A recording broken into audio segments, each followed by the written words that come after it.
Hello বন্ধুরা, সবাই কেমন আছেন? আশা করি সবাই ভালো আছেন। নূপুর ভাইজাগ ব্লগের আরেকটি ব্লগ নিয়ে আপনাদের সামনে চলে এলাম। আজকের ভিডিওটা একদম ছোট, অবশ্যই আপনারা দেখবেন।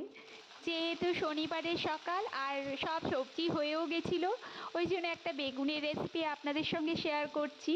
বেগুন আলু দিয়ে একটা তরকারি, খুব টেস্টি হয় এই তরকারিটা। বেশি করে টমেটো পেঁয়াজ ভালো করে ভেজে, আদা রসুন পেস্ট, জিরে গুঁড়ো ধনে গুঁড়ো আর আলুটাকে বেশ ভেজে, তারপর মশলাটা বেশ কষানো হয়ে যাবে, ঝাল ঝাল একটু কাঁচা লঙ্কা দিয়ে আর বড় বড় করে বেগুনগুলো কেটে এগুলো সমস্ত একসঙ্গে ভালো করে কষাতে হবে।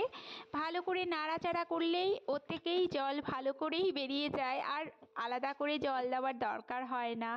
বেশ ভালো লাগে এই তরকারিটা খেতে। এই তরকারিটা না রুটি পরোটা বা ভাত দিয়ে, দুপুরবেলার ভাত দিয়ে খুব খেতে ভালো লাগে। আর শীতের বেগুন একটা আলাদাই স্বাদ থাকে। এই যে কষাতে কষাতে আমার তরকারিটাও অলমোস্ট হয়ে গেছে। তরকারিটা একদম শুকনো শুকনোই থাকবে, কোনো ঝোল ঝোল রাখার দরকার নেই।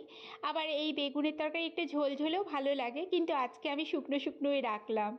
নামিয়ে দিলাম তরকারি। এবার টিফিনের জন্য রেডি করে নিচ্ছি। আজকে ধোসা বানাবো। ধোসার জন্য বাদাম আর ছোলার ডালের চাটনি বানিয়ে নিয়েছি, ওটা সাইডে রেখেছি। এদিকে পরপর ধোসা বানিয়ে মিষ্টিকে দিয়ে দিয়েছি, ও খাচ্ছে মধু দিয়ে। মিষ্টির বাবার জন্য রেডি করে নিচ্ছি। সকালবেলায় তাড়াহুড়োতে চটজলদি সব কিছুই করতে হয়, কিন্তু আমি ধোসাটা আমার কেন কি জানি খুব ইজি হয়। আগের দিন পিষে রাখলে, বেটে রাখলে খুব সকালে এই ব্রেকফাস্টটা তাড়াতাড়ি তৈরি হয়ে যায়, কারণ ব্যাটার তো তৈরি থাকে। এইদিকে শুধু চাটনি, যে কোনো এক রকমের চাটনি করে নিলেই ব্রেকফাস্ট রেডি। আপনাদের কাদের কাদের ধোসা ইডলি এগুলো পছন্দ আমাকে অবশ্যই কমেন্ট করে জানাবেন। আমার তো খুব ভালোই লাগে।